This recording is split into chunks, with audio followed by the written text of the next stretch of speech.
Hello my fit friends.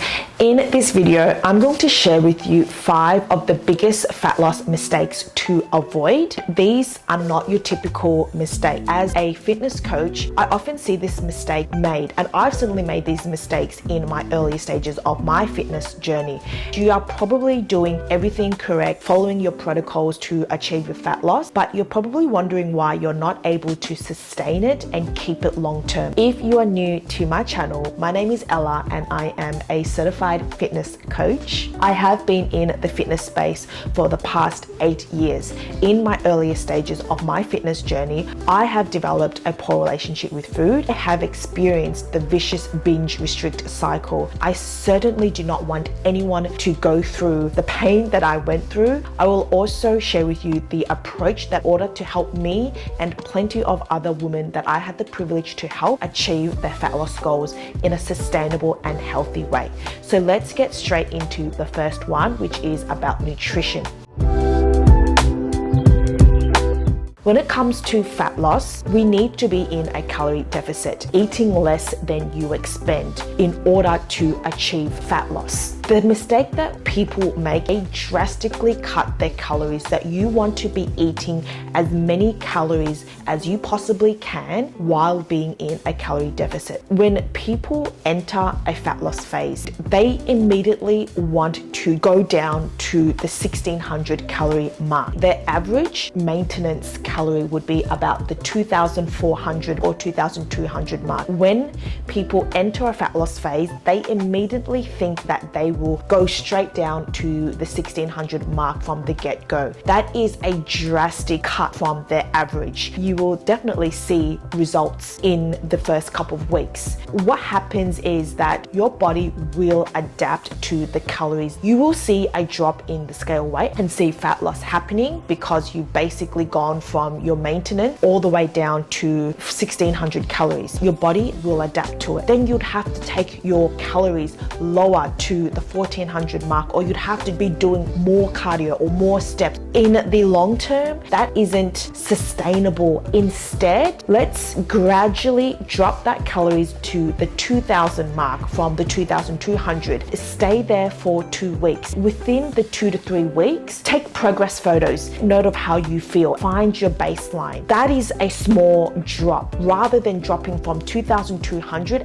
to the 1600, take it down to the 2000 mark and assess every single week. And let's just say within the 2 to 3 weeks that you see no changes, then perhaps go down to the 1900 calories and then the 1800 calories. The only time you would drop your calories if you hit a plateau and you're not seeing any changes within your physique. That is where you do the drop. You want to be preserving as much muscle as possible. When you drastically cut your calories, you may run the potential of losing lean muscle mass, especially if the goal is to achieve that toned physique, is when we drop the body fat and we reveal the muscles. Gradually lowering your calories to preserve as much muscle as possible while being in a calorie deficit is much more sustainable. If you drastically cut from the very beginning, you'll get to a point where your body will adapt to those calories and then you need to keep pushing for more, lead to burnout, ultimately not sustainable. Be patient with the process to put your body in a position to adjust to those calories in a gradual way, and you learn so much about your body, and that is so empowering. So let me know in the comments below if this is the approach that you've done, and I would love for you to follow this approach, to take things gradually. See it from a light that you're learning. You're putting your body in a position to slowly adjust. Once you get to your fat loss result, you're able to sustain it. You've just allowed your body to just gradually to maintain it long term. The second biggest mistake, it comes to training. When you are in a fat loss phase, your calories will lower. To be in a calorie deficit, to see fat loss happening. When calories are lower, we think that we are not able to have the energy to perform what we normally could when we are at the gym. We would think that the lower the calories, we won't have the energy to push for our training session. That is not the mindset to adopt. It's a poor mindset. The whole idea of achieving a toned physique, we want to preserve as much muscle as possible, and we need to be doing some form of resistance training. We need to be applying the same effort, same intensity as we've always had been when we are not in a fat loss phase. We're not trying to hit personal bests because we want to prevent injuries, and we're not trying to do so much volume at lighter weight because we need to also optimize our recovery. If we do too much volume, that could impede on our recovery and make it very hard for us to progress. So it is about training smarter. When we are in a fat loss phase, yes, it could be challenging to push for the effort if our calories are lower, but that's the whole part of the process. That is where we build that mental resilience, that mental strength to push past resistance. You certainly can apply just as much effort, intensity into your training sessions being in a fat loss phase. So don't be in the mindset just because your calories are lower, it means that you're not able to push. You may feel that you are more proficient in your training sessions. Goal isn't to push for PBs. That is going to result in injuries, provided that you are performing correct form and technique. That is still a must. We need to be training smart. Rather than thinking that you're not able to push, I want you to challenge yourself and say, I'm going to push through this challenging period. I'm going to give it my best efforts with strict form and strict technique because I want to be preserving as much muscle as possible. Next mistake is cardio and steps. People will say to do a minimum of 10,000 steps per day. Getting your steps in, a form of energy expenditure, going to aid in your fat loss goals, going to contribute to that calorie deficit that you are in, which I mentioned earlier. What people tend to do when it comes to steps is that they will overdo it from the get-go, doing more than necessary. Be strategic about your steps. I see it all the time when people enter a fat loss phase, they will just do so many steps without even tracking. Some days 18,000 steps, 14,000 steps, 12,000 steps. It will be so inconsistent. They just have this mindset of doing more. And I get it, because when you drastically cut your calories down and you're doing so many steps, you will see a result. Is that sustainable in the long term? If you are doing so much from the beginning, that's not going to give you much room to progress. You can, but that just means you're going to be doing a lot more. Body will adapt to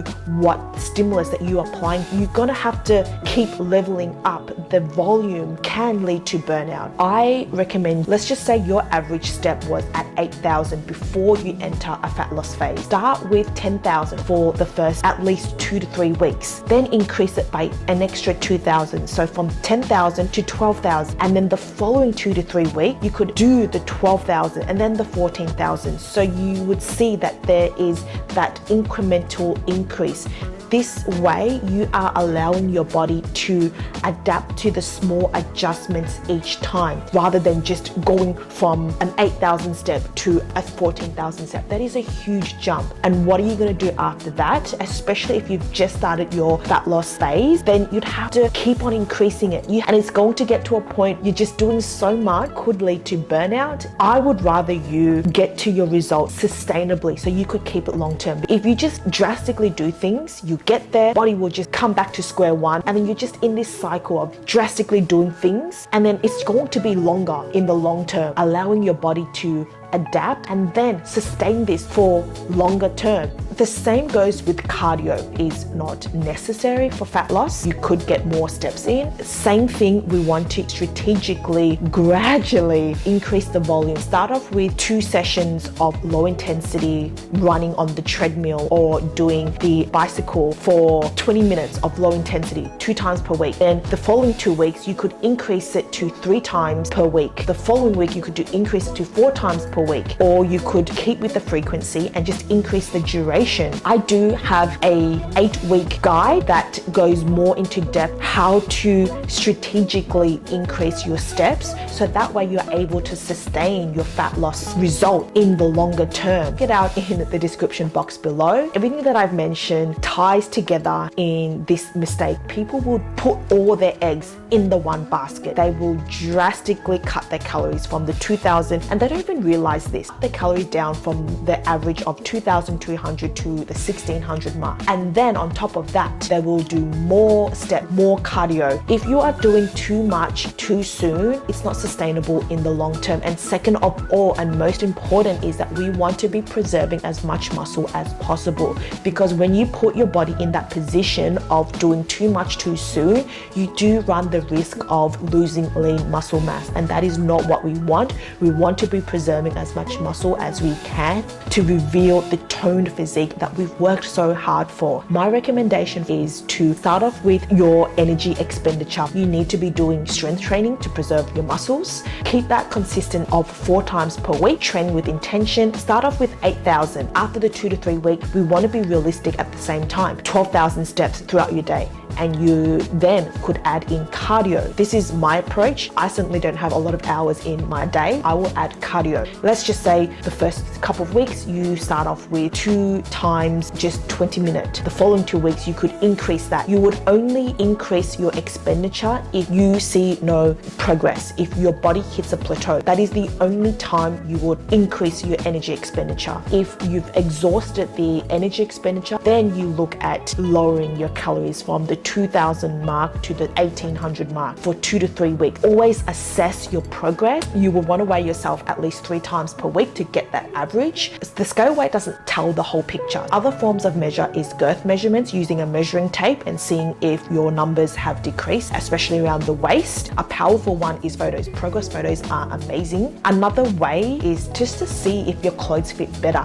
Do things gradually. Start conservative. In a world where we want things to happen quickly, this is why we do drastic changes, so that we could see quick results. As much as that sounds nice, my approach is conservative and to really learn to trust the process, allowing yourself time to put your body in that position to adapt. And it's so empowering to learn about your body. We want to achieve that toned physique. So start gradual. I have gone through all the mistakes that I've shared, and it is not sustainable, although you will get results, but I have found that this slow and steady approach works best, not just physically but mentally as well. It makes it much more manageable and you're able to enjoy the process.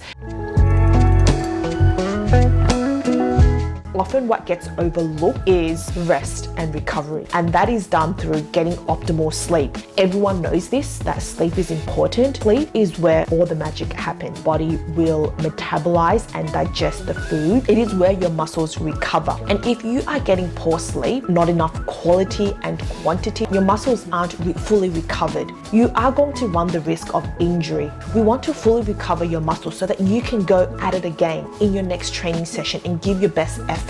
You will be so surprised that if you prioritize your sleep, you will see a big difference in how your energy levels are at with your training sessions. Let me know in the comments below if any of these mistakes resonated with you, and if you had any questions, anything that I've shared, or the mistakes that you think that you're making, please do let me know in the comments below. I do get back to every single comment. If there's a question that I feel that needs to be addressed, I will make a video on that, because I want to help you get to your fat loss goal in a sustainable and healthy way. If you found value in this video, please don't forget to like and subscribe for more.